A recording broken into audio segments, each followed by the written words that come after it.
अब हम अपने यूज़र्स वगैरह क्रिएट करेंगे और हम उनको चेक करेंगे वहाँ पर, और उसके बाद हम अपने यानी कि सिस्टम को नेटवर्क के साथ और जो है एक फ़ोल्डर को शेयर करके देखेंगे आया कि वो शेयर हो रहा है कि नहीं हो रहा। ठीक है, तो हमारा ये टॉपिक यहाँ से स्टार्ट होता है। हम जाएंगे टूल्स पे, टूल्स के बाद हम यूज़र्स एंड कंप्यूटर्स पे जाएंगे। ठीक है, यहाँ पर जाके हम आएंगे अपने ये यूज़र्स वाले फ़ोल्डर में आ जाएंगे। यहाँ पर आके हम एक न्यू यूज़र क्रिएट करेंगे। ठीक है, और यहाँ पर हम न्यू पर आते हैं और यहाँ पर हमने यूज़र पर क्लिक किया तो यहाँ से हमारा न्यू यूज़र आ रहा है। हमने इस यूज़र का नाम रख दिया हारिस, और अब यहाँ पर अब यूज़र लॉगइन नेम ये वो होगा जो यूज़र, एक यूज़र नेम होता है, एक पासवर्ड होता है। जो यूज़र नेम एंटर करना है वो हम यहाँ पर रख देते हैं। जब लॉगिन के वक्त वो यूज़र नेम आएगा तो हमें इस तरह छोटे स्पेलिंग्स के साथ इसको प्रोवाइड करना होगा। ठीक है, तो अब नेक्स्ट हमारे पास, अब हम इस चीज़ को देख लेते हैं। तो नेक्स्ट किया तो हमने फिनिश पे गए, सॉरी बैक आए। हाँ, यहाँ पर हमने इसको हमने कह दिया कि user can not change the password. तो अब हम क्या करते हैं, हम यहाँ पर एक पासवर्ड रख लेते हैं यूज़र का।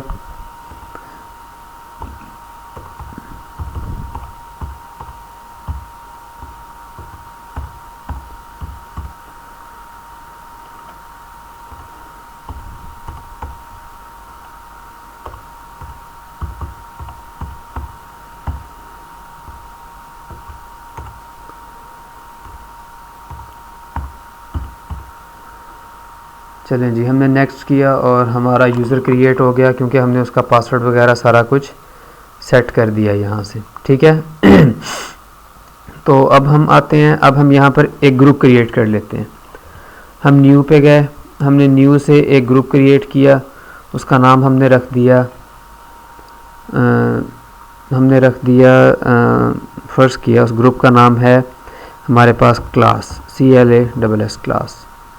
तो हम इसे ओके कर दिया। अब हम जाएंगे इस क्लास नाम के ग्रुप में जाएंगे, तो हम इसकी प्रॉपर्टीज़ में गए और हमने इसमें मेंबर्स ऐड करने के लिए हम यहाँ पे आए, हमने ऐड पे क्लिक किया तो हमने यहाँ पर जस्ट HA लिखा और उसके बाद चेक नेम पे आए तो उसने हारिस का पूरा जो यूज़र था उसको इसमें एंटर करवा दिया। अब हारिस नाम का यूज़र इस ग्रुप का हिस्सा है। ठीक है, अब हम कंप्यूटर्स में देखते हैं, हमारे पास क्लाइंट का कंप्यूटर है जो हमने पीछे जिसको कॉन्फ़िगर किया है। ठीक है, इस सिस्टम के साथ। तो इससे आगे अब हम देख लेते हैं यहाँ तक हो गया। अब हम यहाँ पर एक ऑर्गेनाइजेशनल यूनिट करेंगे। ये देखें, जैसे अब ये वाला फ़ोल्डर है या फिर ये वाला फ़ोल्डर है, ये दोनों फ़ोल्डर ऑर्गेनाइजेशनल यूनिट है। ये स्ट्रॉन्ग फ़ोल्डर होते हैं, इनके ऊपर इनके अंदर चेंजेस को करना मतलब इजी नहीं होता। तो हम एक ग्रुप, ताकि हम एक स्ट्रॉन्ग उसके ऊपर पॉलिसी अप्लाई कर सकें, इसलिए हम यहाँ अपने डोमेन में आएंगे और एक ऑर्गेनाइजेशनल यूनिट को हम जनरेट करेंगे यहाँ से। तो हम न्यू पर आए, तो यहाँ पर ऑर्गेनाइजेशनल यूनिट पे आए तो हमने यहाँ पर रख दिया इसका नाम BSITE। ओके, हमारा ऑर्गेनाइजेशनल यूनिट जनरेट हो गया। अब हम इस ऑर्गेनाइजेशनल यूनिट के अंदर हमने 2 ऑर्गेनाइजेशनल यूनिट मज़ीद बना देने हैं अपने यूज़र्स और कंप्यूटर के नाम से, ताकि हम उस एक ऑर्गेनाइजेशन के सारे जितने भी कंप्यूटर्स और यूज़र्स हैं वो एक ही उसके अंदर आएँ, ताकि उनके ऊपर पॉलिसी लगाना आसान हो। हम ऑर्गेनाइजेशनल यूनिट पे हमने नाम रख दिया यूज़र्स, हमने ओके कर दिया, यूज़र्स। ऐसे ही हमने एक और बना लिया, यहाँ पर BSIT पर ही मतलब क्लिक करके हमने उसके अंदर न्यू बना लिया ऑर्गेनाइजेशनल यूनिट और इसका नाम रख दिया कंप्यूटर्स। इसको हम ओके कर देते हैं। अब हमारे पास 2 वो बन चुके हैं, लेकिन ये ख्याल करना है BSIT के अंदर ही यूज़र्स एंड कंप्यूटर को जनरेट करना है। अब हम आएंगे जो यहाँ पे सिंपल यूज़र्स वाला फ़ोल्डर है, यहाँ पर हम अपना यूज़र देखेंगे, ये रहा हारिस के नाम से। हम इसको Ctrl+X करेंगे इधर से, और जो हमारा ऑर्गेनाइजेशनल यूनिट का यूज़र का फ़ोल्डर है हम उसमें इसको पेस्ट करवा देंगे Ctrl+V के साथ। इसको यस कर देना है। तो ऐसे ही हम आएंगे इधर, ये जो है हमारे पास, हम अपने कंप्यूटर्स में आएंगे तो हम इसके ऊपर क्लिक करेंगे, हमने हमने कंट्रोल एक्स से इसको कट करेंगे तो, और हम इसको यहाँ पर कंप्यूटर्स पे लाकर हम इसको इसके अंदर पेस्ट कर देंगे। अब हमारे यूज़र्स एंड कंप्यूटर्स जो हैं देखें दोनों इसके अंदर आ चुके हैं। अब हम एक फ़ोल्डर है उसको हम नेटवर्क पे शेयर करते हैं, ठीक है। तो उसके लिए हम क्या करेंगे, एक फ़ोल्डर जनरेट कर लिया हमने, यहाँ से न्यू के नाम से फ़ोल्डर का नाम हमने रख दिया IT क्लास। अब इस फ़ोल्डर को हमने नेटवर्क पे शेयर करवाना है। हम प्रॉपर्टीज़ पे जाएंगे और हम शेयरिंग पे जाएंगे और हम इसको शेयर पे क्लिक करेंगे, हम ये एडवांस शेयरिंग पे जाएंगे और हम इसकी शेयरिंग ऑन कर देंगे इस तरह। लो जी, अब ये विन सर्वर का जो वो है डोमेन है उसके मतलब ये उसके ऊपर अब शेयर हो रहा है। तो अब हम यहाँ से इसकी शेयरिंग देख सकते हैं। यहाँ से हम जाएंगे ऐड एडमिन करके, फाइंड, हम यहाँ पर लोकल एडमिन पे जाते हैं। हम यहाँ पर अपना नाम लिख लेते हैं उस ग्रुप का जिसके साथ हम इसको शेयर कर रहे हैं। हमारे ग्रुप का नाम था स्टूडेंट्स।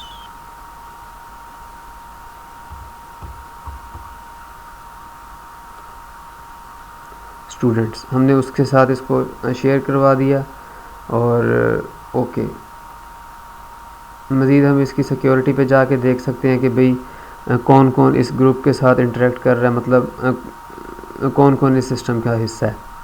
तो हमारे ग्रुप का नाम हम एक बार फिर से वेरीफाई कर लेते हैं, स्टूडेंट ही था या कोई और रखा है हमने। टूल्स में आए, हम अपने किधर गया, कंप्यूटर्स एंड यूज़र्स पे आए, तो हम सिंपल यूज़र्स में हमने रखा हुआ था, ग्रुप का नाम था हमारा स्टूडेंट्स, ठीक है। हम एक बार इसको देख लेते हैं, इस ग्रुप के मेंबर्स को। नहीं, हमारा स्टूडेंट ग्रुप नहीं, हमने कोई और ग्रुप जनरेट किया और उसका नाम है क्लास। हमारा ग्रुप था क्लास। हमारे क्लास ग्रुप के अंदर हमारा यूज़र मेंबर है, तो हम इस फोल्डर को अपनी क्लास ग्रुप के साथ शेयर करेंगे।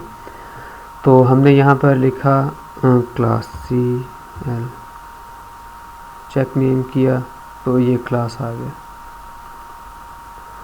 तो ओके, तो ये अब हमारा फ़ोल्डर जो है ये क्लास नेम के उसके साथ शेयर हो रहा है। ओके ओके ओके हो गया। अब इस फोल्डर को भी हम इसकी शेयरिंग पे जाकर भी हम इसके ऑब्जेक्ट कर लेते हैं, इसको हम शेयर करवा लेते हैं क्लास के साथ।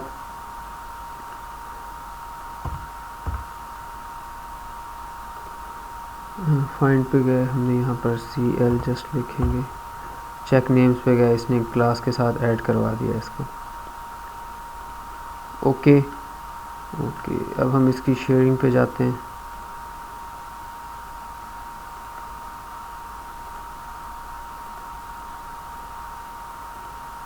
अब हम इसकी सिक्योरिटी पे आए और यहाँ पर हम एडिट पे आए और हमने इसको हमने ऐड पे आए तो हमने इसको क्लास के साथ ऐड करवा दिया। यहाँ पर चेक नेम्स पे गए तो ओके। अब क्लास नाम का जो है ग्रुप वो भी इसका उसकी एक्सेस है, ठीक है। अप्लाई कर दिया, ओके कर दिया, क्लोज़ कर दिया। अब हम विंडोज़ और R की कमांड रन करेंगे, ये / आगे सर्वर का नाम लिखा, हम ओके करेंगे तो हमें नज़र आ जाएगा जी हमारा वॉलपेपर वाला और IT क्लास का जो फोल्डर है वो सर्वर पे शेयर हो रहा है, ठीक है। ऐसे ही हम अपने विंडोज़ 7 पे जाके देख लेते हैं कि कौन कौन सी चीज़ें यहाँ पे शेयर्ड हैं। विंडोज़ पे गए और R पे आए तो हमने यहाँ पर नाम रखा, हमने यहाँ पर अपने वैसे ही उसी सर्वर का ही नाम देना, / के साथ ओके किया तो हम देख सकते हैं जी फ़ोल्डर जो है वो नेटवर्क पर शेयर हो चुके हैं। इसके बाद अब हमारा नेक्स्ट टॉपिक है, उसके अंदर हम पॉलिसीज़ वगैरह अप्लाई करेंगे, तो वो हमारा नेक्स्ट है। यहाँ तक हमने यूज़र्स एंड कंप्यूटर्स को जनरेट कर लिया। बाकी जो हमने यूज़र जनरेट किया उसको एक बार देखने के लिए हमारा क्लाइंट है, हम यहाँ पर आए, हम इधर गए, हम स्विच यूज़र्स पर आए तो ये इसने हमें हाँ अब हम जाएंगे अदर यूज़र पे, ठीक है। अब हमारे यूज़र का नाम क्या था, हारिस था, ठीक है, HARIS, हारिस, ये यूज़र नेम लिख दिया हमने। अब ये पासवर्ड है, पासवर्ड डालना है उसका जो वहाँ पासवर्ड रखा था वो हम यहाँ पर डाल देंगे। चलें जी, अब ये यूज़र जो वहाँ पे क्रिएट किया था वो यहाँ पर आपको आप देख सकते हैं कि वो लॉगिन हो रहा है, उसका डेस्कटॉप प्रिपेयर हो रहा है। ठीक है, हमने देख लिया जो हमने वहाँ पर हमने सर्वर पे यूज़र जनरेट किया था, अब वो हमारे क्लाइंट पर लॉगिन हो रहा है। ठीक है, तो इस तरह आपने देख लिया कि यूज़र जो है वो एक मशीन के अंदर एक प्रॉपर वे में वो इसके अंदर लॉगिन हो रहा है। ठीक है, तो ये था हमारा यूज़र को एंटर करवा के उसको लॉगिन करवाने तक का प्रोसेस। ठीक है, अब नेक्स्ट स्टेप में हम इस यूज़र के ऊपर पॉलिसी अप्लाई करेंगे और अपनी मशीन के ऊपर पॉलिसी अप्लाई करेंगे और हम उसको देखेंगे। Thank you.